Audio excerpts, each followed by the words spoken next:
കത്രീന കൈഫ്, വിജയ് സേതുപതി എന്നിവരെ കേന്ദ്ര കഥാപാത്രങ്ങളാക്കി ശ്രീറാം രാഘവൻ സംവിധാനം ചെയ്ത ചിത്രമാണ് മെറി ക്രിസ്മസ്. 2024 ജനുവരി 12 തിയേറ്ററുകളിൽ എത്തിയ ചിത്രമാണ് മെറി ക്രിസ്മസ്. ഈ ചിത്രത്തിന് പോസിറ്റീവ് പ്രതികരണമാണ് ലഭിക്കുന്നത്.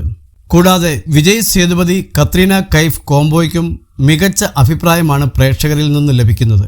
എന്നാൽ തുടക്കത്തിൽ തനിക്ക് വിജയ് സേതുപതിയെ മനസ്സിലായില്ലെന്ന് പറയുകയാണ് കത്രീന കൈഫ്. വിജയ് സേതുപതി അഭിനയിച്ച ചിത്രം കണ്ടിട്ടുണ്ടെന്നും എന്നാൽ സംവിധായകൻ പറഞ്ഞപ്പോൾ പെട്ടെന്ന് ആളെ തിരിച്ചറിയാൻ കഴിഞ്ഞില്ലെന്നും കത്രീന കൂട്ടിച്ചേർത്തു. വിജയ് സേതുപതിയെയും തൃഷയെയും എനിക്ക് വളരെ ഇഷ്ടമാണ്. എന്നാൽ മെറി ക്രിസ്മസിൽ വിജയിയാണ് കാസ്റ്റ് ചെയ്തതെന്ന് പറഞ്ഞപ്പോൾ ആദ്യം എനിക്ക് ആളെ പിടികിട്ടിയില്ല. ഞാൻ ഉടൻ ഗൂഗിൾ ചെയ്തു നോക്കി. അപ്പോൾ നരച്ച നീണ്ട താടിയുള്ള ചിത്രമാണ് വന്നത്. ഇതുപോലെയുള്ള നിരവധി ചിത്രങ്ങൾ ഇൻ്റർനെറ്റിലുണ്ടായിരുന്നു. അത് വളരെ മനോഹരമായിരുന്നു. ആ ലുക്ക് എനിക്കും വളരെയധികം ഇഷ്ടപ്പെട്ടു, കത്രീന കൈഫ് അഭിമുഖത്തിൽ പറഞ്ഞു. എന്നാൽ കത്രീന കൈഫ് ചിത്രത്തിലേക്ക് തന്നെ കാസ്റ്റ് ചെയ്തത് തുടക്കത്തിൽ വിശ്വസിക്കാൻ കഴിഞ്ഞില്ലെന്നാണ് വിജയ് സേതുപതി പറയുന്നത്.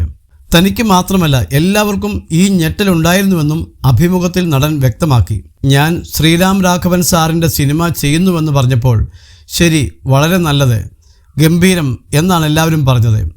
ശേഷം കത്രീന കൈഫാണ് ഒപ്പമെന്ന് പറഞ്ഞപ്പോൾ അതിഥിവേഷമാണെന്നോ നായിക കേന്ദ്രീകൃത ചിത്രമാണോ എന്നാണ് എല്ലാവരും ചോദിച്ചത്. എല്ലാവർക്കും കത്രീന കൈഫിനെ അറിയാം.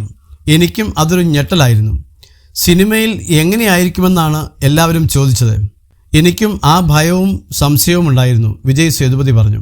ബദ്ലാപൂർ, അന്ധാധുൻ എന്നീ ചിത്രങ്ങൾക്ക് ശേഷം ശ്രീറാം രാഘവൻ സംവിധാനം ചെയ്ത ചിത്രമാണ് മെറി ക്രിസ്മസ്. വിജയ് സേതുപതി, കത്രീന കൈഫ് എന്നിവർക്കൊപ്പം അശ്വിനി കലേസ്കർ, രാധിക ആപ്തെ തുടങ്ങിയവരും ചിത്രത്തിലുണ്ട്. മലയാളിയായ മധു നീലകണ്ഠനാണ് ചിത്രത്തിന് ഛായാഗ്രഹണം നിർവഹിച്ചിരിക്കുന്നത്.